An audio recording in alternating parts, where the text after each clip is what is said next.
Sons of Devils, Chapter 7, in which our heroes are invited to a grand spectacle. As Bucharest's river Dambavita was not navigable even by rafts in the summer, they left the boats and transferred luggage and demonic passengers into a large wagon. Frank was impressed to find that the Vacarescus maintained a townhouse in this large market town, where a carriage only 50 years out of date waited in a stable block, and servants and horses alike couldn't quite conceal how astonished they were to be called on for use.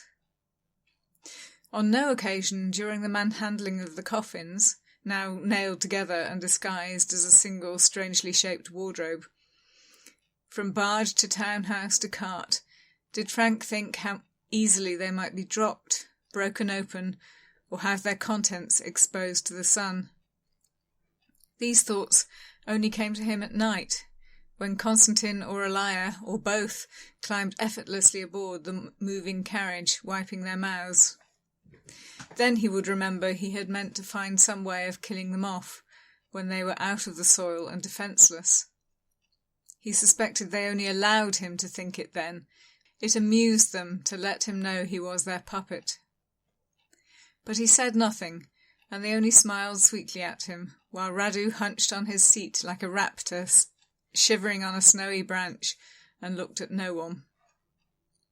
They took the journey easily, stopping at the inns of post which lined the larger roads at regular distances.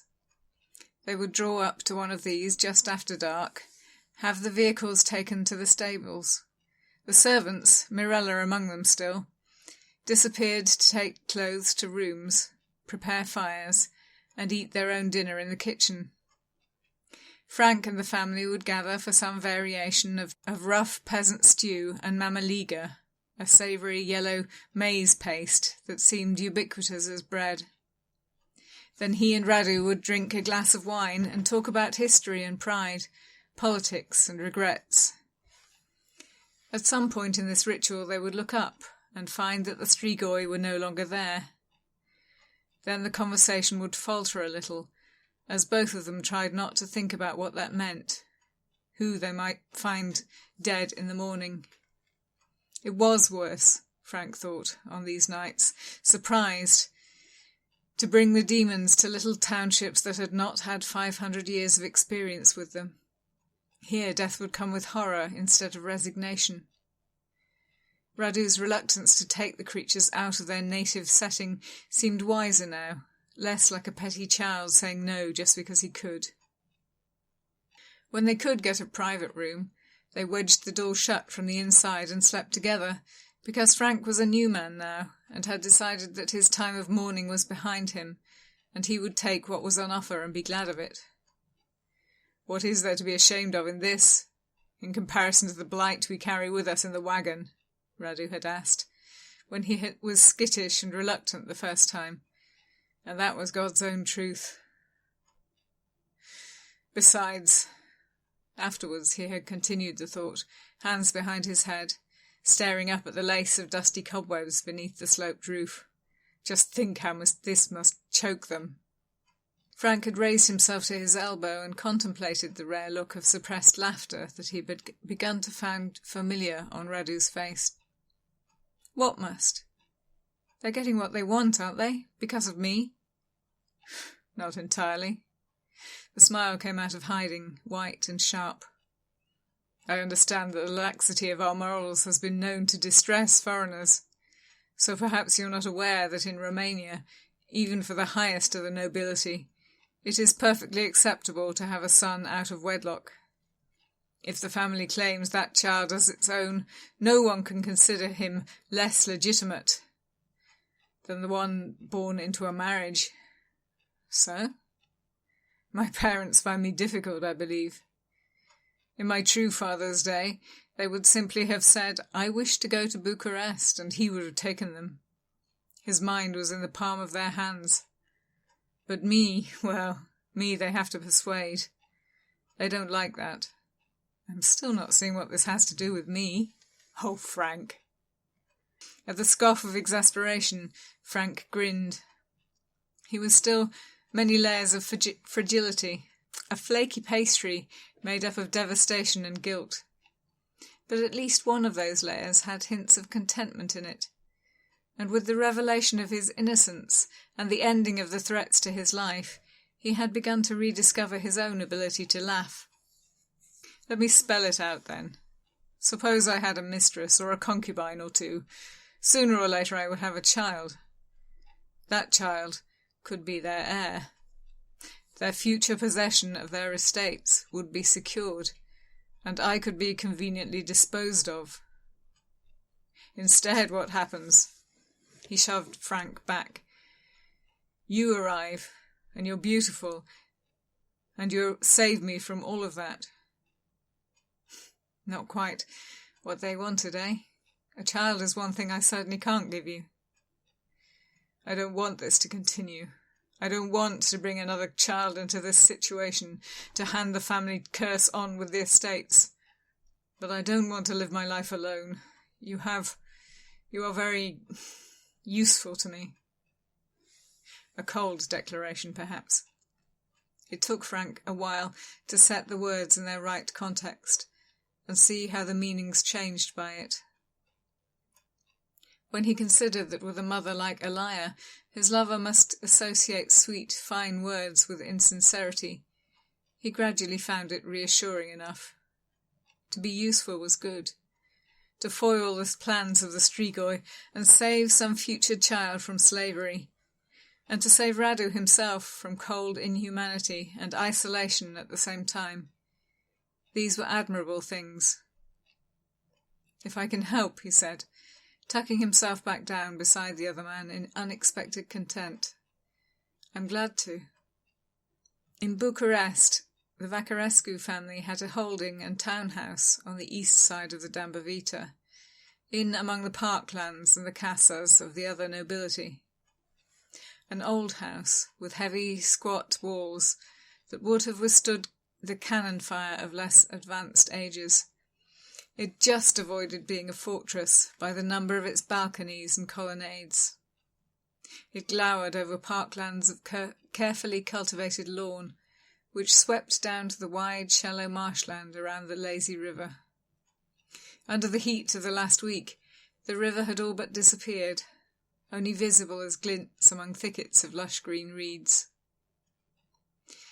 They had sent a messenger ahead of them on a swift horse, so that when they arrived the house was clean, the shutters of the windows open, the fires lit, and the servants returned to their duties from whatever private lives they had been living with the family away. A footman took Frank's bag and guided him to one of the 15 guest rooms. Unpacking for him, he pointedly did not sniff at his lack of belongings. Frank got the message anyway. I was robbed on the road, he explained, and I'm a foreigner here. I shall need new clothes, new shaving and grooming kit, new writing equipment. Is there somewhere I need to go to buy such things? Or do I send for the makers to come to me? The footman smiled, reassured, he thought, by Frank's tone, as though he had resented having his lovely clean rooms touched by someone who clearly didn't belong in them. Now he revised his opinion of Frank's social status upwards. Either would do, sir. If you wish to walk around Bucharest and make your own purchases, I will give you one of the boys to guide you.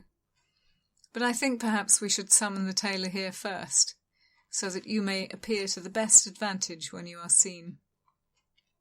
It occurred to Frank suddenly that he had no money. The thought had been slow in coming. He was an earl's son, and no matter how he mentally cut ties with that life, the habits persisted. Credit should always be forthcoming, and debts should be wiped out by his father in consideration of his family's honour.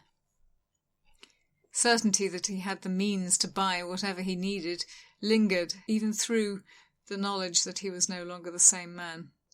But he could hardly say as much to Radu's servant. He nodded and thought viciously that he would have to tap his lover for money like a whore. Not a great start to a new life. By all means have the tailor brought here. When can that be done? If I send a boy this morning, he'll be here this afternoon, sir. Doubtless the Lord will wish to see him too. Will I have a bath brought up for you in the meantime?" "Yes, please."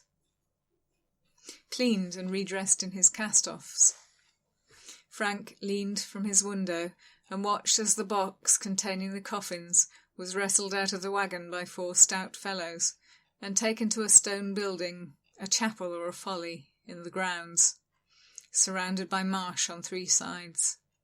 Swans hissed at the burden as it went by, and from the alder tree behind the buildings, the doves that had been droning "croo, croo" took flight with a sound like applause. He wondered if the servants knew what they were installing. Surely they must guess. Yet the footman had not the dead-eyed look of the castle's inhabitants, had seemed on the contrary well pleased with his sinecure of a job. If the family had not visited their townhouse for centuries, he was probably the first generation of staff that had ever had anything to do with them. He would learn soon enough. The thought of the Vacarescus family maintaining all of these useless servants, all these empty houses, made him feel better about being one more financial burden. They had money enough to swim in. Why shouldn't Radu spend it on a penniless friend, if he pleased? With this thought uppermost in his mind, he hunted down his host, found him in the entrance hall, scowling between 2 halberdiers. A man in Turkish dress stood before him with a white turban, a rose-coloured robe, and a long curved sword at his side. "You will come now," this gentleman was saying, "as you are. I have only just arrived." Radu looked shocked, his grey eyes steely with outrage and confusion. "I should be permitted to open my house, prepare myself in peace. For the voivode's own honour, I should not be dragged before him travel-stained and ragged as a beggar." The halberdiers, trying to maintain a dignified air while hiding the fact that they were sympathetic, succeeded only in seeming anxious and apologetic. The official in his long pink coat was as blank-faced as a statue. He turned a cool look on Frank. "Who is this?" "This is Mr. Frank Carew." Radu paused, long enough for Frank to wonder what was coming next. "My secretary." Secretary, huh? He could live with that, and request a salary to match, though he would have to mentally downgrade the requirements of his wardrobe. A secretary did not dress like an earl. "He will come too." "He will not." The pink-coated official stroked his beard. "My lord, do not trouble yourself with shouting at me. I am but the messenger. I cannot change the order I have been sent to relay. You must take it up with the prince, unless you wish to begin your acquaintance with disobedience." "He has begun his acquaintance to me with discourtesy." Radu's scowl deepened. But he motioned for a servant to retrieve his outer coat, and suffered it to be put on. He beckoned Frank to his side, and together they followed the little official, having to walk slowly because of his short strides. Hemmed on each side by the halberdiers, they crossed the Vacarescus private bridge, a creaking, slippery thing of old wood, through clouds of droning mosquitoes, to the firmer ground where the city rose up on its swell of hill. By London's standards it was quaint, but beautiful. They meandered on cowpaths along the bank of the river, and the noon sun shone bright on irises and waterfowl, and the intricate knotted gardens full of bright flowers of the great houses to their left. After a little while the path swung westerly. A larger road crossed the river on a bridge sturdy enough for carriages, and the river had depth enough to slowly turn the wheel of a prosperous watermill. A little way beyond this they passed through a gate in the city walls, and the road beneath their feet firmed and gained a welcome bounce. Frank looked down with astonishment, rubbed a circle clear of its thin coating of mud, and saw that the carriageway was made of planks. A road made like a ballroom's sprung floor. "Oh, that's very fine. Are all the roads made like this?" "Just this one." Radu unsheathed a smile for him, straightened his shoulders and began to walk once more as though the tip of his hat was all that held the sky up.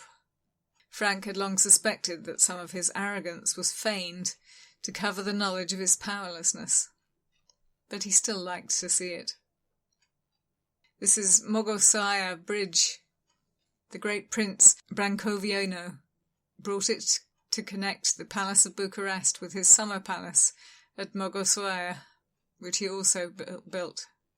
His reign was... The smile softened a little.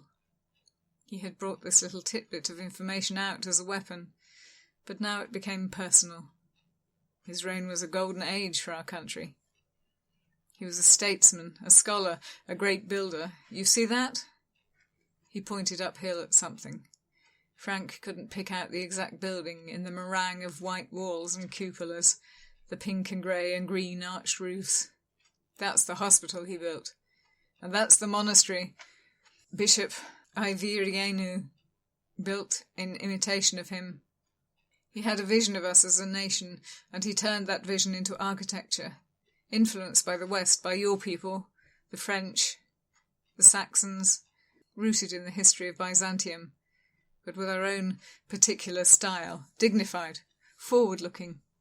He waved sideways at a large, crisply built square building, whose lower story of columns around an inner room reminded Frank of Greek temples, but for the fact that the brick of which it was built was a ruddy pink, the colour of sunset in the mountains.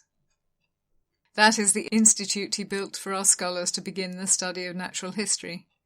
Pretty, yes? It is, Frank agreed, although pretty wasn't quite the word. Elegant would be better.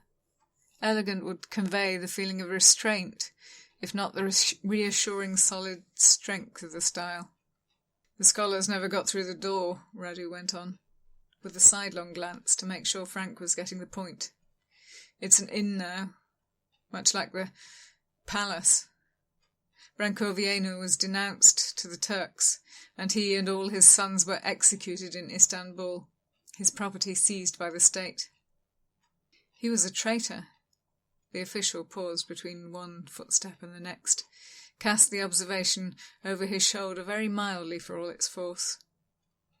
The Sultan crowned him, and he repaid that trust by promising his support to the Sultan's enemies. But I should know better than to expect a boyar of this country to understand anything about loyalty. Radu stopped in the middle of the street, and the Jews who had their stalls in this part of the city looked up with a well-honed instinct for trouble and stepped back into their doorways. The only reason I am not killing you for that insult is that you are beneath me. The official raised the ends of his lips in an unimpressed smile. My lord, he said, I meant no insult. You must know that from one horizon to the other, the inconstancy of the boyars is a well-known fact. If you can teach me otherwise, I will hear you. Frank remembered what Radu had told him about Vlad Dracul, that his first move in establishing his power as voivode had been to kill off his nobles. He wasn't surprised, therefore, when Radu could only muster a sullen, "That has always been our right," in defence. There had been no Magna Carta here, eh? Or at least, not one that stuck. They walked in silence after that, passing monastery walls and gates. The roar of city bustle, wagons in the streets, horses and oxen hard-driven, iron wheels on hollow timber, street sellers' shouts, and distantly a folk song underscored by a wailing violin, went on beneath a ringing of bells. Here and there, plain chant rolled from an open door as great bearded clergymen in black returned like crows to the roost. The palace was in the old style, built like a fortress out of stone. It seemed very medieval for all the gilding and the out-of-place spindly Versailles furniture. There was history in every flagstone underfoot, a history that spoke of long ages of warfare. Used to the well-proportioned, airy buildings of Cambridge and London, Enlightenment buildings that spoke of reason and balance, Frank found the heavy arches claustrophobic, and the low, white-painted stone walls uncomfortably brutal. This building was a machine of war, but it was also a theatre. As they entered the final room, Radu nodded to him to indicate that he should fall deferentially behind. He slumped, trying to de-emphasize his height, to hold himself as if he was invisible. It worked. When they came out onto the floor of the great bare warehouse of a room, the gazes passed over him indifferently. He watched them all fix on Radu, as though the leading man in a well-rehearsed drama had just walked in. The impression was reinforced by the fact that the room was divided, as by a stage, by a dais that ran all the way down one of the narrower walls, and angled at the end to occupy some part of the one of the longer. At that angle sat a golden throne, in which a youngish man with a smooth, round face, a square fur hat, and a cloak of heavy velvet so stiff with gold embroidery it might have served for armour, sat. A low divan in the Turkish style ran along the short wall, and there sat the boyars who were part of the prince's council, all of them agleam with jewels, and fat with self-satisfaction. On the floor, in what might be the audience pit of the room, the second rank of aristocracy was drawn up in almost military lines.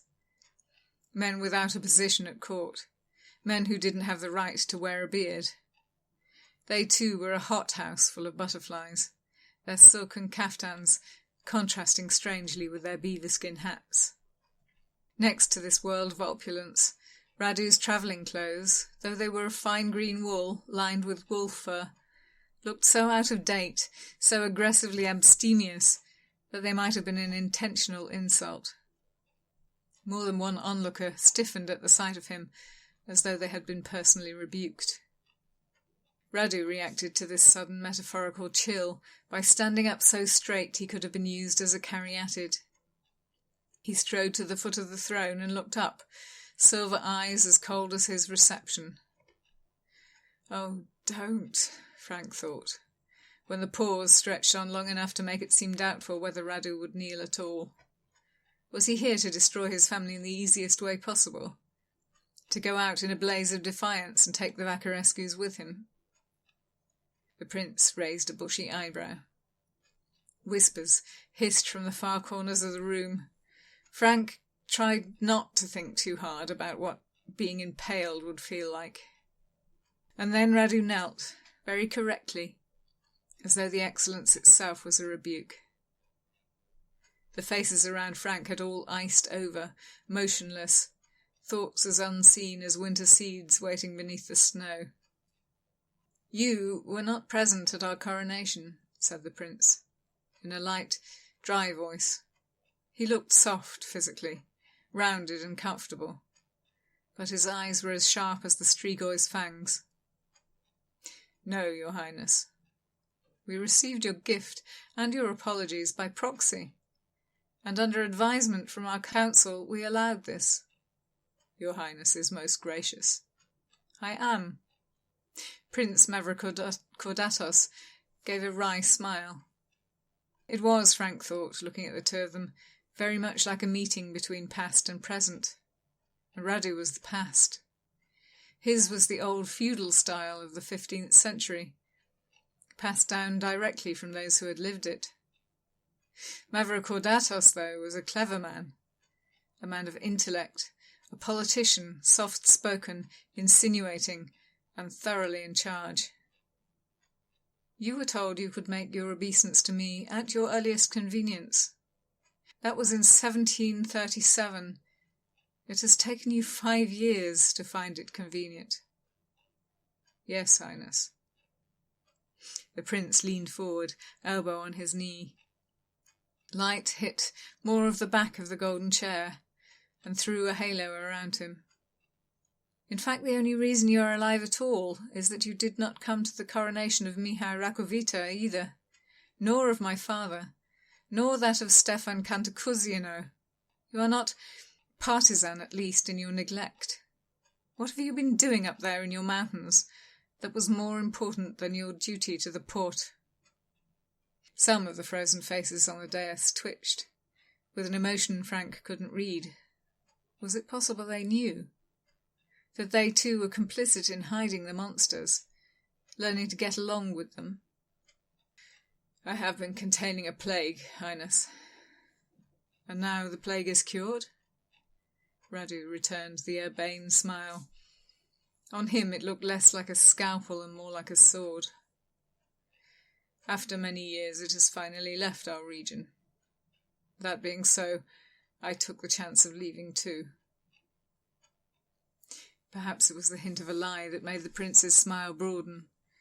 Perhaps it was that Radu was really not very convincing at all, and Mavrocordatos had learned to appreciate a vassal so easily read. He raised his head and clapped for a servant. "Very well. I will accept your fealty. You will stay here and make yourself available. If, by the end of the year, you have not proved false, we will find a small position for you to fill. In the meantime—" The servant put a small carved chest into the prince's hands. From the clink and slither and the servant's braced muscles, the way he straightened up again afterward relieved, it held quite a weight of coin. Then he hinged back the lid, and the burst of light was the colour of his throne. "Take it." Radu scrambled off his knees with a hiss. "I don't need to be bought!" It took the prince's laughter to set free the guffaws that were being held in check all over the room, but when Mavrocordatos sniggered, a howl of amusement rolled across the chamber, leaving Radu bright red with humiliation in the middle of the floor. "Please do not think—" The prince's soft words silenced the amusement as if he'd waved a hand and cut it off. "Please do not think you can raise the price by some pretence of principle. I know you people better than you know yourselves. Take the bribe. You will not get more." The servant lifted the chest from the prince's hands and held it out to Radu, whose colour slowly paled as he stood, eyeing it the way another man might eye the gift of a poisonous snake. Frank pitied him at that point. Raised to be lord of all he surveyed, raised to think himself above the normal run of humanity as a predator is above prey, the only things above him placed there by gods or demons beyond the knowledge of man, only to come here and be so cruelly reminded that he was but an inexperienced pawn in a game of greater men. He was proud, but he clearly didn't know what to do. As Frank watched the reactions of the courtiers on the dais, one of them caught his eye, slid a look over at the still tableau where Radu had still not taken the money, and made a tiny shooing gesture with the tips of his fingers. Frank thought it was good advice, and though it went against his every instinct to be the only one to move in that petrified crowd, someone had to. He took a deep breath, pushed himself off the drop, walked forward a step and leaned down to whisper in Radu's ear. "He's ordered you to take it. If you don't take it, it will be an obvious act of disobedience." From the tightening of the corner of Radu's mouth, he understood this part well enough. And Frank, though he had little pride of his own, had lived with his father long enough to know how it worked. He changed tack. "He's not bribing you. Not really. He's testing you. Do you know how to take an order from your prince? Thank him. Take it. You can throw it away later." Radu looked up at this, and met the prince's interested gaze with a clearer look. Then he smiled, coldly, but then all his smiles were cold. "Your Highness is most generous." He took the money, and when waved away, he stalked out, holding it as though it burnt him. Frank found himself breathing as if he had been fencing, more literally than metaphorically, both of them collapsing to a seat in the first empty anteroom they came to. "I don't think I've ever been more humiliated," Radu said at last. "You are a visitor to my country. I should not have bared her secrets, or her shame, to you." "I'm your secretary," said Frank, rather stung by this.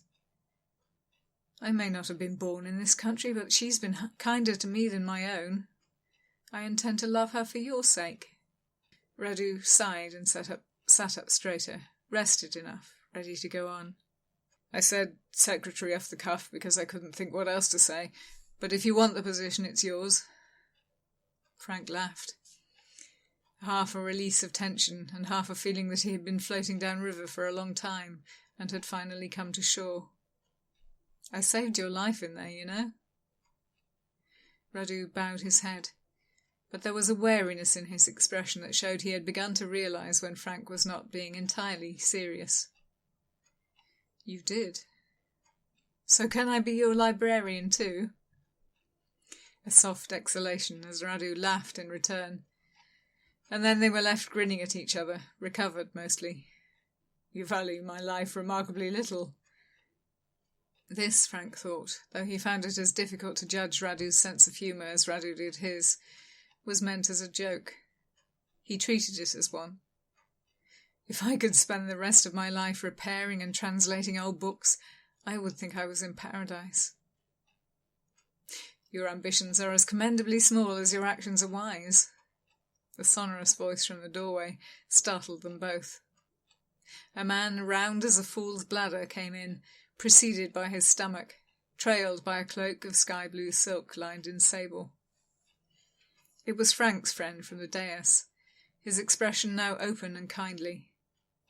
He had cut his beard into a severe square, and his homely face was lopsided, with 2 curving duelling scars puckering one cheek, slicing off the end of his right eyebrow. His eyes were the same colour as his cloak. Despite his air of friendliness, Frank and Radu both rose automatically as his aura of authority, and they bowed without thought or regret. Decibel Sterescu, he introduced himself. By God's grace, Stolnik to this court. Come, let us walk a little. He punctuated this request by taking Radu by the arm and steering him out of the door, leaving Frank to follow. Outside it was a surprise to find late spring. Sterescu walked quickly for such a large man, guiding them down flagged paths into a walled garden of knotwork and cedars, centred on a mirror-smooth pool, with a wide lip of silvery grey stone. There he puffed to a halt, and sat, making ripples in the reflective surface with his fingertips. You made quite an impression, young man. Radu looked for a seat, and unable to find one, settled for leaning against one of the statues of the 4 seasons that marked the garden's cardinal points. Frank supposed he was not entitled even to this amount of comfort, so he simply folded his hands and tried to blend in with the brickwork. I'm aware, Radu grimaced. I will be glad to be banished back to my bannet and told never to show my face at court again.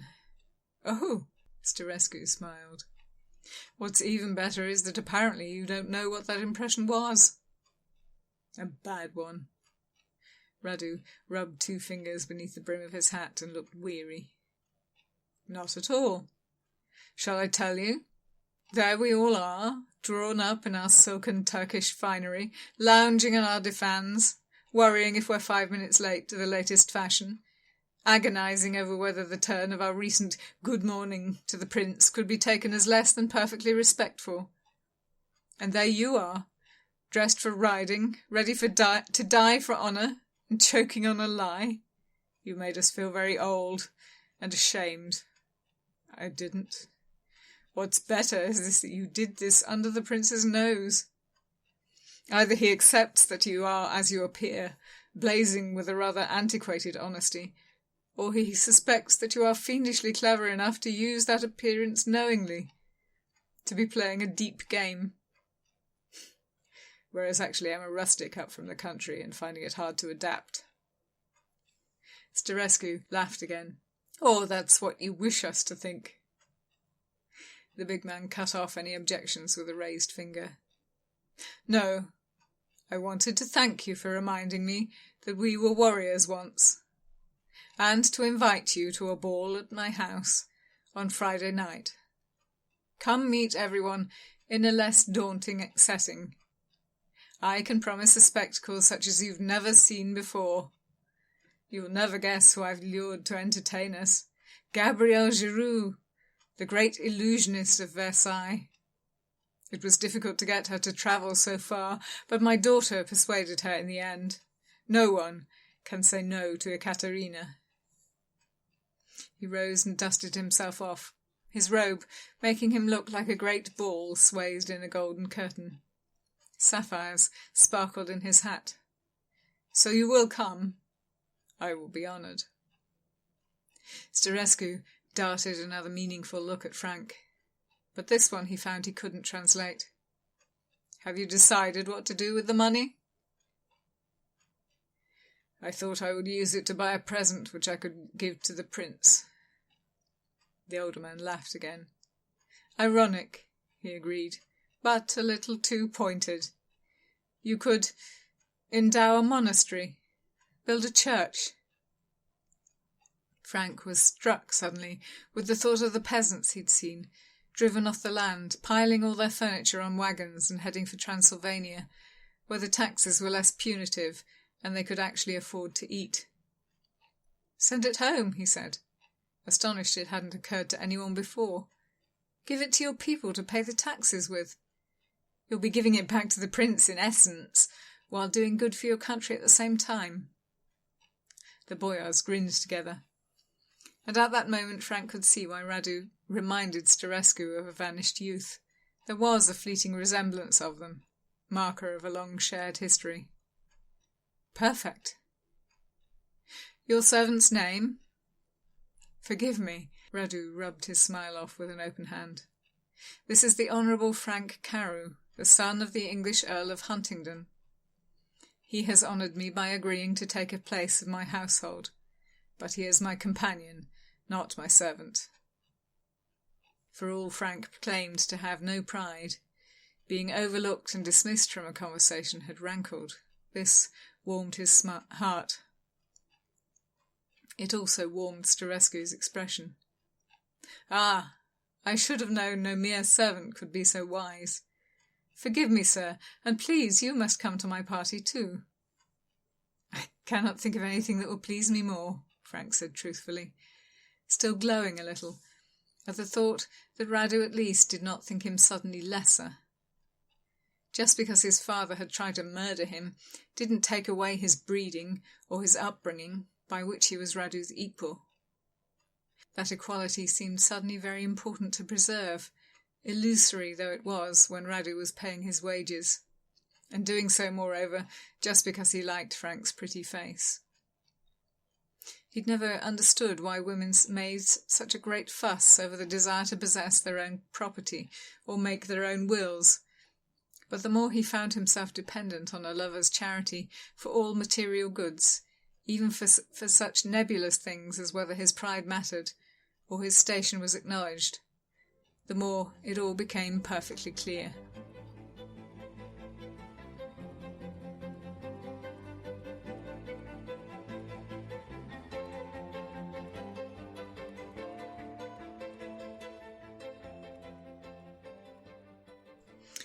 Chapter 8, in which Radu's talent becomes apparent, as does his guilt.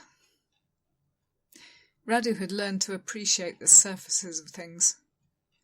Down in the depths there was usually anguish, sometimes monstrosity, always that which did not bear looking on. To look away and concentrate only on the pleasant outside was the only way to keep going. Otherwise one would stop and mourn until one wasted away, and what good would that do anyone?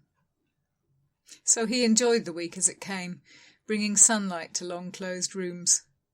The visit of the piano tuner on the Monday restored a beautiful harmony to the rounded tone of the piano in the music room, which surely none of the family had ever touched. Frank played a little, picking out snatches of Haydn and long curlicule passages from Bach, ornate as the plasterwork of the ceilings. Hospitality alone, Radu tried to tell himself, demanded that he should make all the sacrifices necessary for Frank's comfort. He was a guest, a foreigner, and a noble one at that. He honoured the family and the country by his presence, and it was no more than Radu's duty to answer that with as much protection as he could provide. It didn't hurt that as he sat among the gilding of the music room, delicate face gone soft with music, sunlight flooding through the windows in golden lances and turning his hair the same colour as the gilding. He looked like some unearthly thing, angelic, breakable, too fine for this earth. Radu should have let him die. He couldn't add up his actions and see anything other than selfishness in them. But wasn't he allowed to be selfish now and again? What was the point of high birth and power if one could not exercise them every so often, to hold and keep the things you wanted to keep? These thoughts, too, did not do well in the light of day. He shoved them beneath the surface as he dealt with the small duties of innocent people. A visit from the tailor, which left him and Frank much more up to date. Frank had tried to tell him he needed a powdered wig and breeches if he was to look like the English gentleman he was, but it would be a crime to cover such hair with horse pelt, white powder and pomade, a folly of a fashion from which Frank should have been glad to have escaped. The subject had been successfully scoffed at and dropped, and the tailor had brought trousers, boots and hats fit for a prince instead. It was pleasant to be well dressed, to no longer look like an ignorant country cousin. Pleasant, too, when the fathers of the boyar families began to visit one by one, calling cards on the tray in the morning, carriages pulling up to the gravel drive in time for lunch. He took to carrying liquor in an inner pocket like a peasant farmer, rather than continually have the servants run back and forth to pour a shot for every visitor. Early days. These visits only permitted of small talk, asking after the health of one's family, the prosperity of one's land. Very frequently, the marriage prospects of one's daughters. Radu understood that his appearance, out of seclusion, newly in possession of a large gift of money and still single, could only mean that he was on the hunt for an appropriate wife. Though this thought, too, trailed off into darkness, it was not something he discouraged. Let him act as he was expected to act. Let him enjoy the sunshine while he could. For under it all, like a stingray beneath the frozen sea, there swam the knowledge of what rested under his floor. For hundreds of years his small branch of the larger illustrious Vacarescus family had dwelt in their mountains and found a balance that allowed them to be endured by those whom they both protected and preyed upon. He could not imagine how it was to work, how he was to balance here. He didn't know what to do, and therefore he did nothing. The first 2 or 3 nights free of his parents had felt like liberty, like a chance to finally be normal, sociable, human. But as the week wore on without them coming in at nightfall to talk, even coming back before daybreak to gloat, he began to think it was not he who had been released from bondage. The thought of them unfettered was another thing with which he would not sully his day.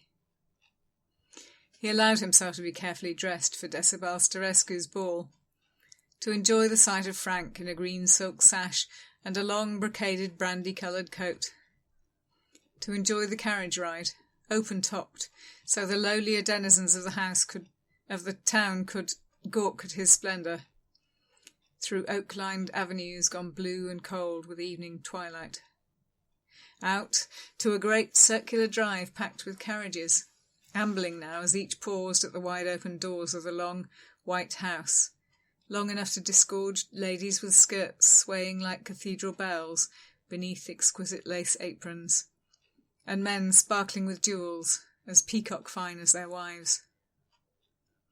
The servant who jumped down from the running board of his carriage to open the door and unfold the steps was that same tall Roma girl he had been offered as a bride back home, and still no one around her appeared to think it strange.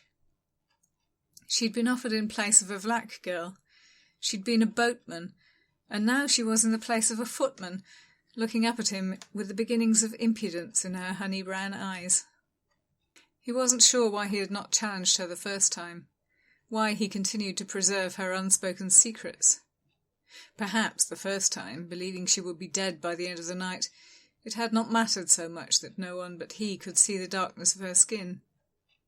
The second time he had been curious, but thought that perhaps she had relatives among the boatmen willing to overlook her sex. This time it seemed inconceivable that his well-scrubbed, liveried footman could look at her, in her washing line of mismatched clothes, her black tangled hair constrained by neither headscarf nor hat, and see one of their own. He recalled he'd meant to interview her about it, find out what manner of a talent this was, and think how it could be best used. But in the meantime, perhaps his staring was drawing attention she did not need. He pressed a coin into her hand. "Get yourself some proper clothes. I will wish to speak to you on Friday morning." She just remembered in time not to curtsy, but it was a close and awkward thing. Frank looked between the two of them with an expression of bemusement. "What do you see?" Radu asked him, quietly enough so that the other men could not hear. "It's a footman," said Frank, shrugging. "The same as the others, only a little younger, pock-marked, red-haired, rusty green eyes." The girl pressed her hand to her mouth as if to stop herself giggling. She looked like she would say something. She was actually reaching out to tug on Frank's sleeve, when the driver of the carriage behind them flicked his long whip over his horses. They shoved forward into the back of Radu's carriage, the men on the rear postilion fending them off with open hands. His driver took the hint, moved on, and the girl hopped up easily enough on the footplate and went with them. Curious, Radu suffered himself to be led into the party, Frank at his side, but just a hair's breadth behind, as was only right. "What did you see?" Frank asked, looking about with curiosity and a not unwelcome awe at the beauties of the Sterescu house. From the main hall, 4 spiral staircases rose to the upper floors, each one so heavily carved and fretted they seemed to mimic the lady's lace. Everywhere was colour and ornament, scroll-work, ogis, woodwork like the tangled branches of the deep forest, smooth and varnished to a deep lustre, and touched all over with gold. The outside of the house had been an unwelcome blend of Wallachian and Ottoman, but the inside was pure Carpathian. Radu approved. "I saw a Roma girl." "Oh," said Frank, with a look of enlightenment. "It must have been Mirella. She does that. Somehow changes her shape, I mean. She was a chambermaid at your house when I saw her last." "You saw her on the boat trip down here. She was one of the boatmen on the raft." Frank stopped, and the crush of fellow invitees had to sweep around him like a river. "I remember. She looked like Niku then. I knew it couldn't be Niku because he was dead. But how could you tell?" She looked exactly the same as she always does, scruffy, cocky, half-dressed." So Frank saw her differently each time, and Radu did not. Judging from the footman's lack of reaction, they too saw her in her disguise. Nor had the boatman seemed to find her out of place, nor... Radu visited the humiliating memory reluctantly. Nor had his parents seen anything other than a village girl. Had she fooled even the villagers who sent her?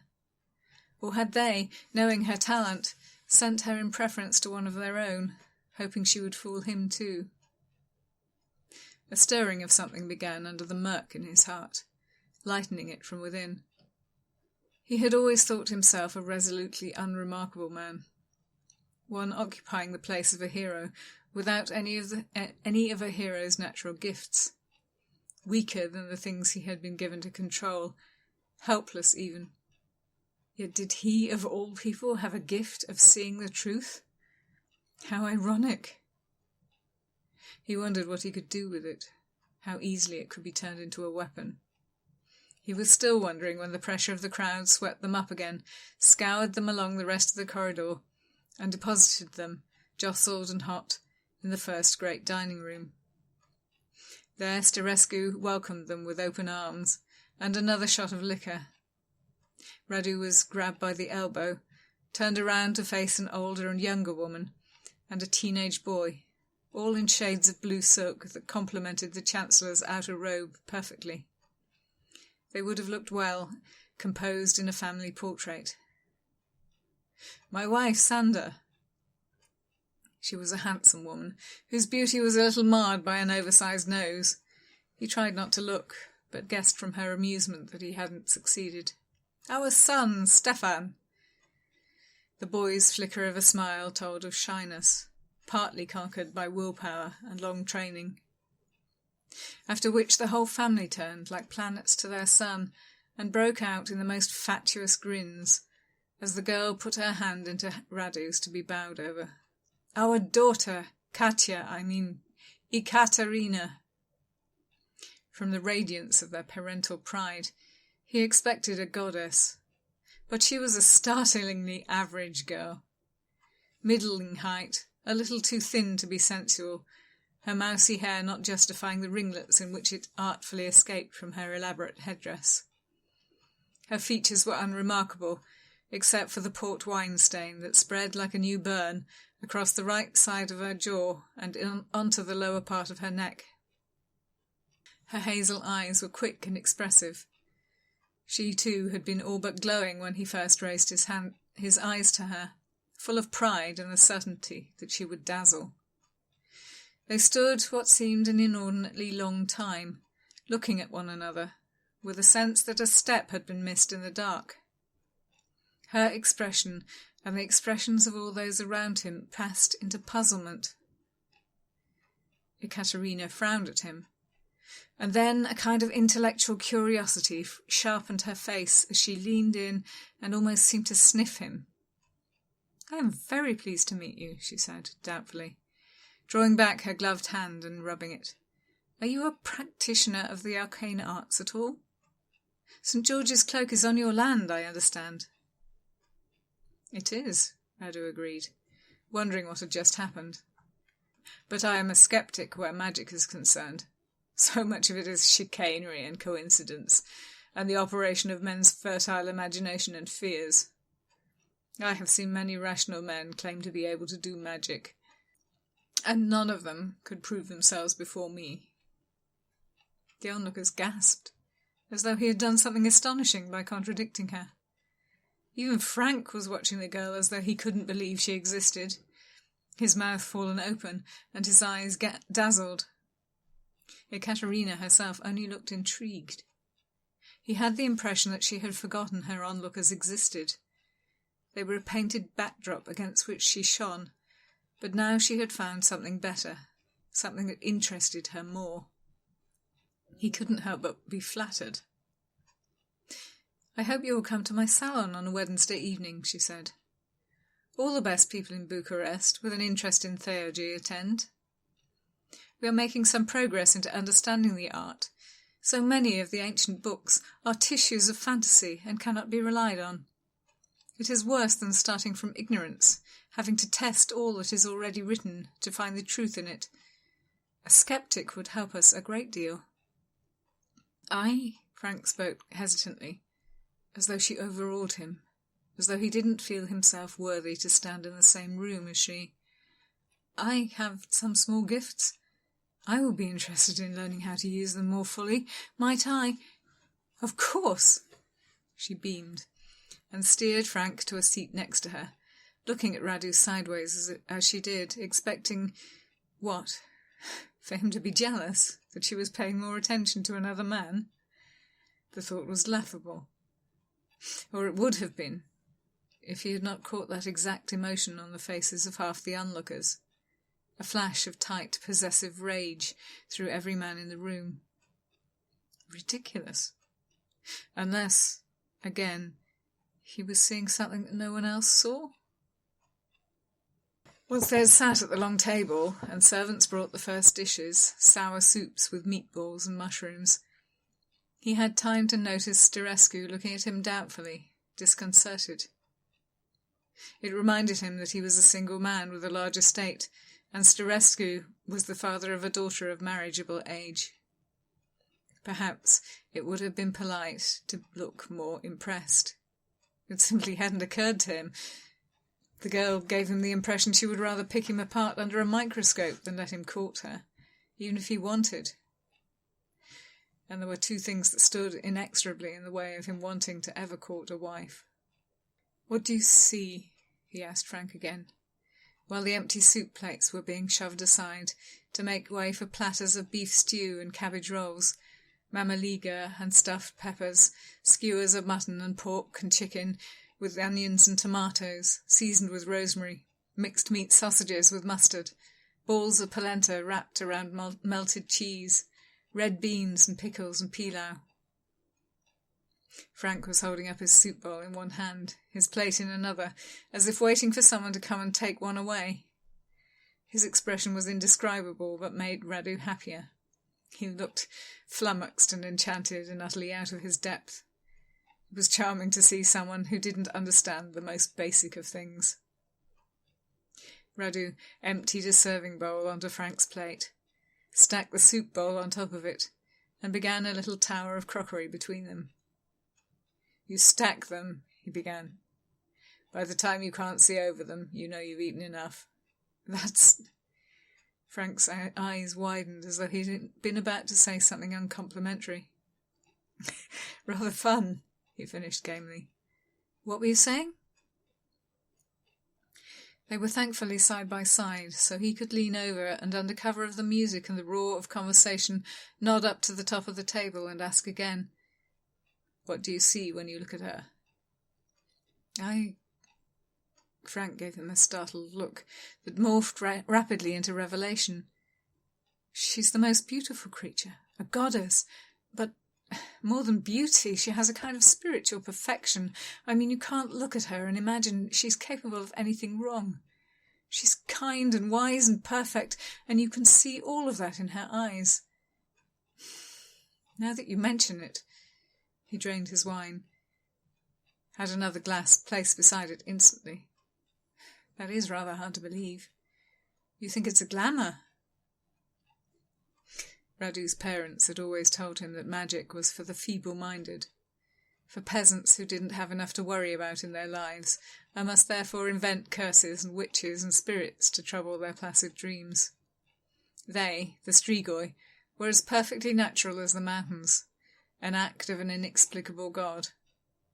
And perhaps that had been true for most of their 300 years. But since the Rising, things had changed. It now seemed dishonest to deny that something was going on that natural philosophy could not explain. "I have no idea, but I see a very plain young woman. Do I see false, or do you?" "What I want to know is, where is Gabriel Giroux?" Frank went on.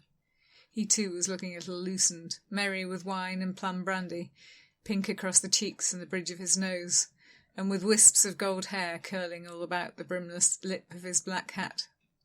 "She came to London last year, but I wasn't able to attend. But the sensation! I don't think anyone stopped talking about it for months. If you can't see her art, I will say that you need to be most earnestly pitied." Another 3 courses, and the plates rose to teetering towers all over the table.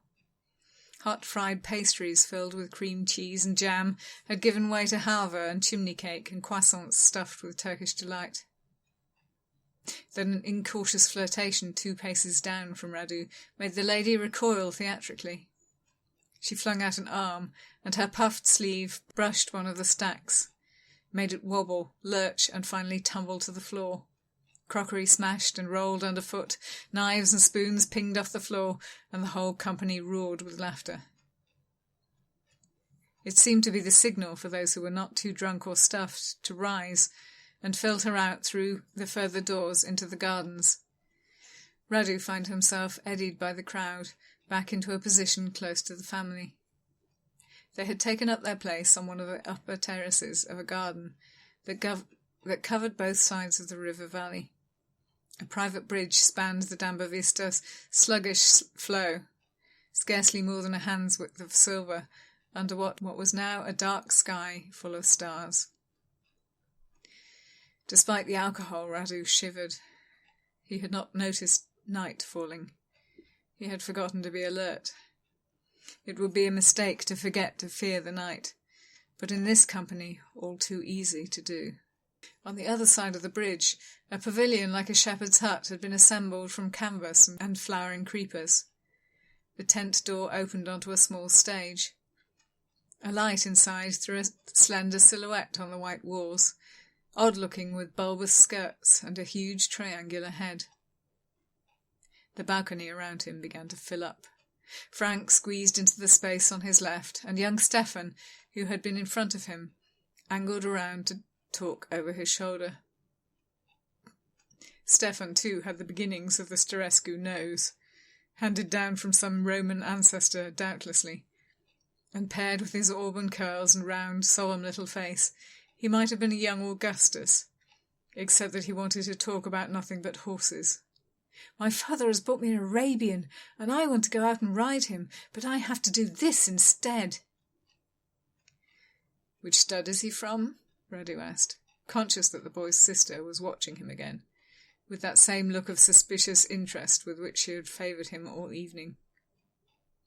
Stefan opened his mouth to answer, closed it again, as all the folk tight-packed around Radu gasped, with expressions of mingled discomfort and awe.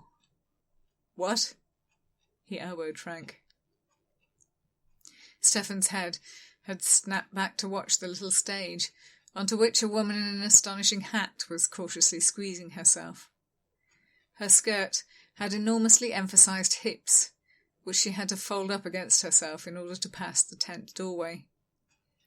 Her face was powdered to a stark white, and the shape of her huge triangular head was caused by a wig almost as large as a sultan's turban, topped with a miniature palace constructed from coloured feathers. It seemed an odd figure to inspire such awe. He elbowed Frank again. "What just happened?" "All the lights went out at once," said Frank, apparently heedless of the fact that a lantern burned over the doorway through which they had come, and small candles flickered along the branches of the tree in the centre of the terrace, lighting his stupidly wide-eyed look with gold. "There's a mist in the river valley, and milky shapes moving in it like fish in armour. Ah!" He laughed, the crowd with him. "And mer-creatures! How are you not seeing this?" That was rather the question, wasn't it? Because what Radu was seeing was the back of someone dressed in black, hiding in one of the bushes, bent over a sullen orange glow. They piled on black handfuls of something, and then he did see a little trickle of smoke, smelled the rancid choke of wet leaves. "Oh!" Pleasant as it was to watch the elegant lines of Frank's face express wonder, the sense of being excluded from a treat everyone else got to share made him feel as hard done by as Stefan for a moment. "Now the mist is gone, and she's there all in golden armour and shining like the sun, and everything is glittering as if it was made of diamonds. There are palaces of glass and stars and...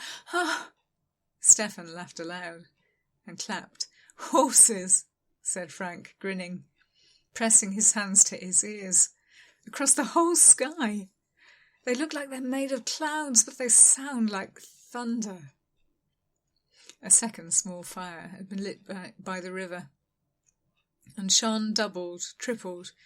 It took Radu a while to see mirrors in the dark, to guess that the scurry of 6 helpers was truly only the reflected endeavours of 2. Ecaterina dropped back from where she stood by her father's side to eye him as if he was as puzzling as what he was seeing. "You're not enjoying the greatest illusionist in the world?" "All I see is smoke and mirrors." He pointed them out, and she scoffed. "Mademoiselle Giroux lives in a country where it is still legal to burn witches at the stake. Naturally, she provides mechanisms behind the show by which those who would accuse her may be confounded. If ever France lost its head and chose to drag her to trial, she would be able to provide evidence that it had all been mere trickery and suggestion." Her earnest look, sister to Stefan's grave solemnity about horses, gave way to delight. She raised her hand as if to grasp something delicate, precious, that hung above her. But you cannot tell me you look at that and do not see magic. I see nothing at all. No, there was something swirling, pale among the unmoving stars. He reached out, caught a little paper butterfly, crushed from the pressure of his hand. Caught, too, the sight of another black-clad helper in the far corner of the terrace, wafting scoops of the things into the air with the aid of a large fan. "Frank, they're like little angels," said the Englishman, holding out a hand, flat, as if to support a tame bird. "Or fairies, I suppose, and they're singing." Radu looked around the crowd of his peers, to find every one of them with the same spellbound look, every one of them smiling, exalted and delighted. Would they really believe in the morning, when the scars of fires are revealed, and they find coloured paper lying crumpled in the bushes, that that's all they saw? Are people so easily deceived? Ecaterina reluctantly took her gaze from the empty sky. You would not believe how easily the masses of people are lied to. But even if they do not believe, the point is simply to provide evidence just in case. There is no need to truly reproduce the spectacle without magic. It couldn't be done. The point is simply to produce doubt. This is as visible as magic ever gets. And although her audiences rejoice in it tonight, who knows whether tomorrow some priest or monk or pious lady might report it in a fit of conscience. That is why Mademoiselle Giroux refused to join the party, and refuses still to meet our guests afterwards. She does not wish to be recognised enough to be denounced. I am the last person who could ever accuse her of anything. The pleasant warmth of feeling as though he might have a talent of use slid away, as Ecaterina jumped with a shout of surprise and turned to gaze rapidly at nothing. "Dragons," said Frank, without prompting, just like a man who has accepted that his companion is blind, knows that he needs to explain, describe, guide him by the hand through experiences that everyone else in the world takes for granted. Radu had thought of this newly revealed talent of his as an ability to see the truth, but now it showed more as an inability to perceive something that all others would, a lack of one of the senses common to mankind. It seemed he was a skeptic, not because others imagined a magic that did not exist, but because he was blind and deaf to experiences that other humans shared. "I'm glad to hear it." Ecaterina took up the thread of the conversation again, but didn't turn to look at him, fully engrossed in whatever was happening above the river valley. The experience was boring as well as disheartening, and he wondered if he'd go back inside and find a nip of something in a book. The habit of secrecy was too ingrained. Everyone would notice if he did. Everyone would want to know why, and his peculiarities would be discussed. He could not afford that. There is such a need for a school of magic in our country. We have so much talent and strength, and all of it is currently underdeveloped. Our theoreticians ignorant, our practitioners untrained.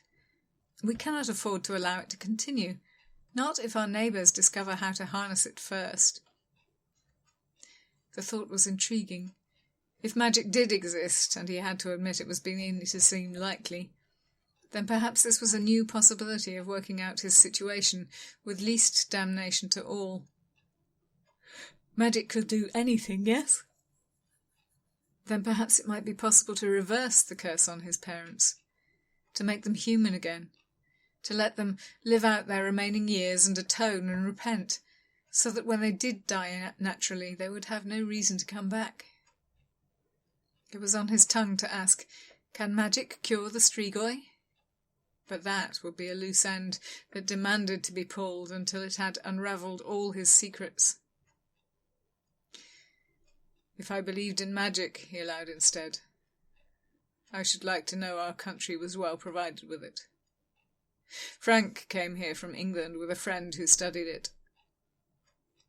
Ecaterina strained her neck back to gaze at something in the sky, Something momentous, undoubtedly, from the hands she had clapped over her mouth to keep in sound. Behind her, a woman in emerald green was less restrained, and shrieked. Oaths and sharp laughter, and then the whole packed balcony of nobles applauded at once. A moment of silence, and then an eddying through the crowd, as a dozen conversations started at once, and guests began to dissipate, taking the smooth path down to the further beauties of the garden, or going back indoors. Ecaterina turned to Frank. "You could ask your friend to visit us?" Frank stiffened, relaxed a little, and then stiffened again, as though he felt the pain twice, as though it echoed. "He's dead, I'm afraid.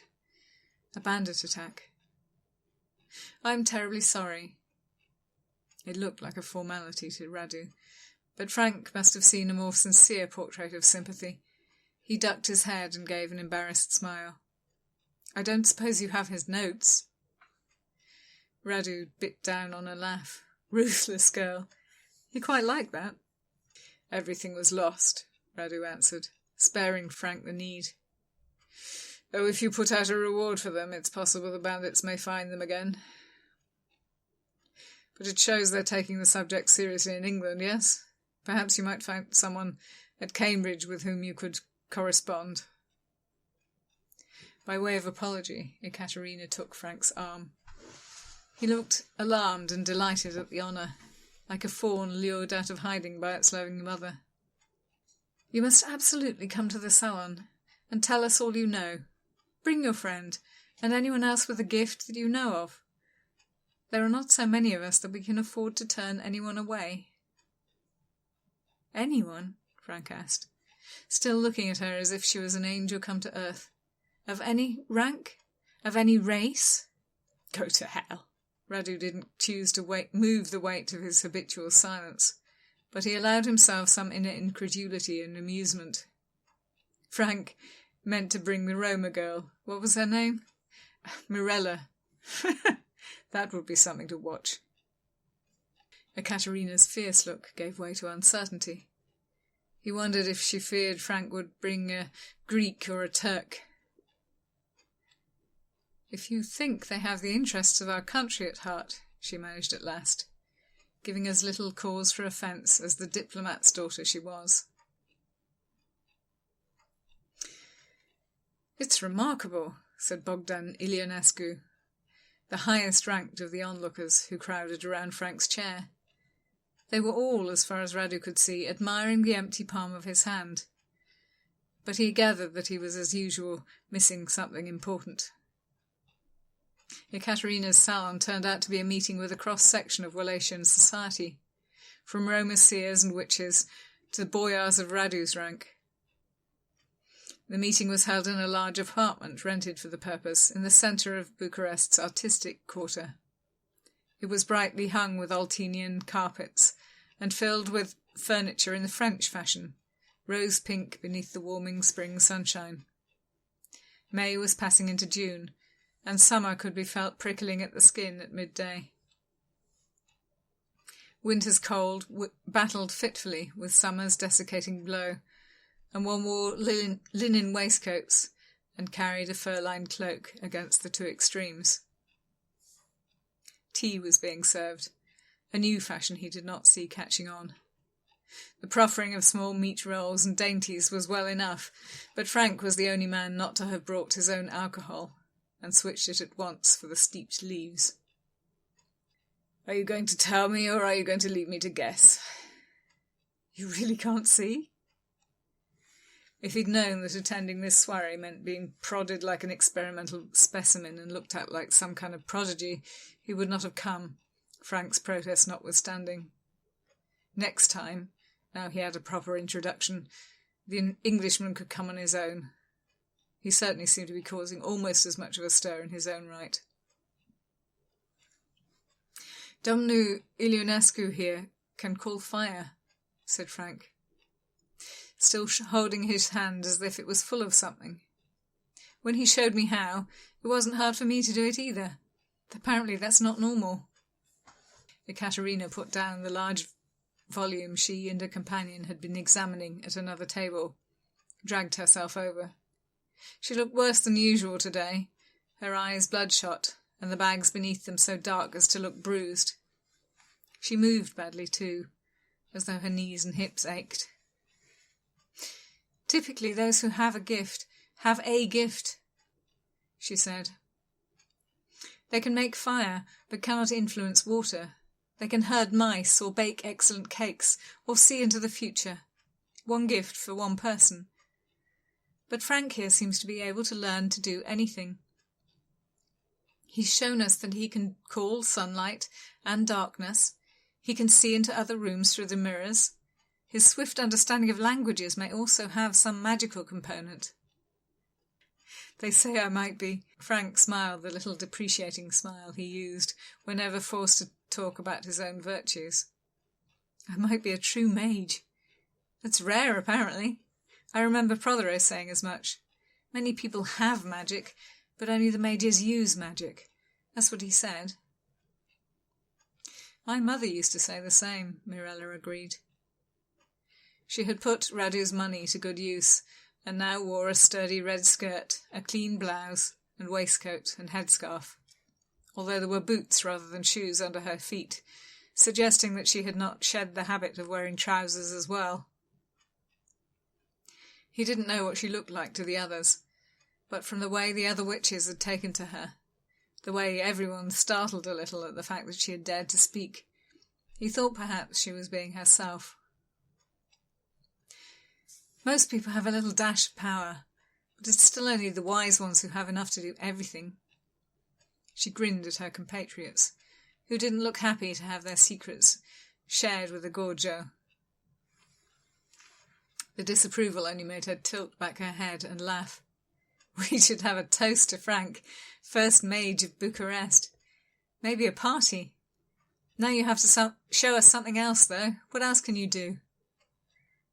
"I don't... This is all rather..." Frank stuttered, taking refuge in his tea. "It's all very well to say I might be able to do things, when I don't know how. I can't just make it up." He was not at all the kind of great magician Radu had pictured from the folk tales, and it was hard not to be charmed. Excited, too, for Frank was his, and that meant the first mage of Bucharest was his. Perhaps it hadn't been such a bad thing to save the man after all. "Are you saying," Radu asked cautiously, "that if you can find a spell for something, Frank can cast it? Could he call up demons or banish them? Why would he want to?" Ecaterina lowered herself to sit on a rose-upholstered footstool in a bright patch of sunshine through tall windows, attracting perturbed looks from her little coterie. Frank exchanged a glance with Radu, bless his quick mind. "Well, suppose someone else had summoned them. Could I banish them?" "I see no reason why not." Ecaterina joined her hands across her open mouth as she yawned, and then rubbed at her forehead as if it pained her. "But that would certainly require the right ritual, the right spell." She seemed to forget her weariness when she was lecturing, and the disturbed expressions on her guests' faces eased as she grew enthusiastic. Even the women, Radu noticed, still looked at her as if she was a gracious queen deigning to step down and explain concepts beyond the grasp of mere commoners like themselves. The more complex something gets, the more difficult it becomes to hold all the elements in your mind at once. That's why there are rituals, to pin down each aspect before you move on to the next. To take something extremely complex and break it down into more manageable pieces until the final incantation can release all the parts at once.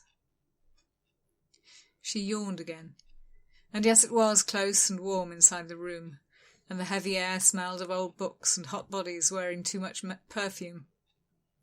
But it still made the regulars rustle, distressed. "Do you have such a spell?" Radu pressed, and she raised dulled eyes to his as though he was cruel to insist. "No. May the devil eat you," he thought uncharitably. But she was launched on another explanation, every bit the host and expert at this gathering, as he doubted any of them would have allowed if she had not been so literally enchanting. We are working to collect such spell books as are in existence, but it's a hard job getting hold of them. They're so valuable now, even though most of them aren't accurate. Each spell recovered needs to be tested to see if it works, and then refined to work better. It is the work of lifetimes, and I really think we should start with better things than demons. Demons, her voice rose and cracked. Stiffly she threw herself to her feet, pressing a handkerchief to her nose. Turning away from the concerned gazes, she ran to the closest window, hid her face against the panes. One of the Roma women rose as if to go and comfort her, then remembered her place and sat down again.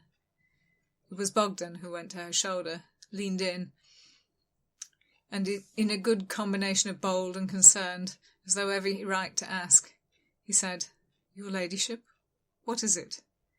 Are you ill?" She sobbed and spread the handkerchief over her face to conceal it, bowing her head into her hands. A headshake, while she struggled with tears, and then a small, constrained voice. "But my brother is... Stefan lies at the point of death, and no one knows." Bogdan steered her to a seat, and Frank poured tea and folded her shaking hands around it. Why is there... She looked up, not focusing on any of them, her eyes awash with tears. "Why is there so little healing magic? I have a spell for closing wounds, but nothing against illness. Why is it all curses and demons when there's plague in the city streets and there's nothing we can do?" "Plague," Radu repeated, his own breath punched out of him. He remembered his words to the voivode only a week ago, and fought the temptation to close his eyes as the thin, fragile surface on which he'd been mincing this past month broke beneath him and revealed the pit. "So the doctor says. Stefan is not the only one to share the symptoms. A sudden collapse, like a heart attack, a struggle to breathe and a coldness, then... They're calling it the White Death. Quicker and at least more painless than the black. But he is so young. He was so well yesterday. I'm sorry." She put the teacup down with a clatter, fled the room, and Radu felt the witch's eyes on the back of his neck, as with a chink of the coins around their necks and a clatter of bangles, they made the sign to ward off evil. Despair and shame tasted coppery as he swallowed blood in the back of his mouth.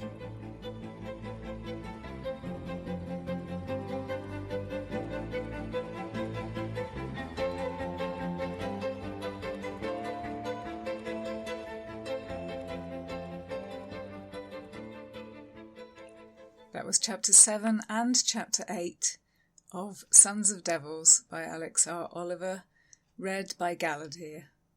The music was Gifts of Stars by Lloyd Rogers, used with thanks from Pixabay. Tune in next week for Chapter 9. We're on Chapter 9 now. See you there.